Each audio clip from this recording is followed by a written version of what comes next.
లేదా టర్కీలో ఉన్నామా గన్లు నూనె పెట్టుకోవడానికి? ఆయనంతా వింత పోకడే, అదొక విచిత్రం. సరే, అది పక్కన పెట్టండి. అది పక్కన పెట్టేద్దాం. విజయవాడ, గుంటూరు ఇవన్నీ కలపాలా, సిఆర్డిఏ పరిధి మొత్తాన్ని అప్పట్లో ఏం చెప్పారు, 60 లక్షల జనాభా అని చెప్పారు కదా, మధ్యలో ఉన్న పల్లెటూళ్ళు ఇవన్నీ కూడా కలిపితే. మరి అది నగరం ప్రకటించకపోవడం ఏంటండి? ఇప్పటికి కూడా నగరం ప్రకటించకుండా లేని నగరాన్ని ఇప్పుడు రాజధానిగా ప్రకటించారు. అంతే కదా, ఊహాజనితమే కదా. ఇప్పటికీ వెలగపూడే, తాళాయిపాలెమే, మిగతా అన్ని ఏ ఊర్లో, తుళ్ళూరు ఇవన్నీ ఏ ఊరుకు ఆ ఊరే కదా. అవన్నీ 29 గ్రామాలు అవి. అదేమంటే అంటారు అమరావతి, ఇదంతా కూడా సిఆర్డిఏ పరిధి అంతా అమరావతి ఎట్ అవుతుంది.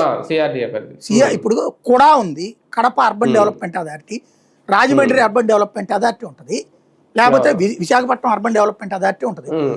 ఆ అథారిటీలో విశాఖపట్నం కార్పొరేషన్ కూడా ఒకటే కానీ మొత్తం అథారిటీ అంత కార్పొరేషన్ కాదు కదా. ఎట్లా ఇప్పుడు హైదరాబాద్లో కూడా హెచ్ఎండి అంటే హైదరాబాదు పోను చుట్టుపక్కల ప్రాంతాలు కూడా ఎక్స్పాండ్ అవ్వడానికి అథారిటీ పెడతారు ఎదుగుదలకి.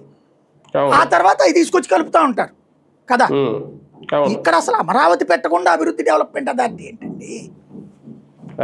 క్యాపిటల్ ఎక్కడ అంటే 29 గ్రామాల భారతదేశంలోనే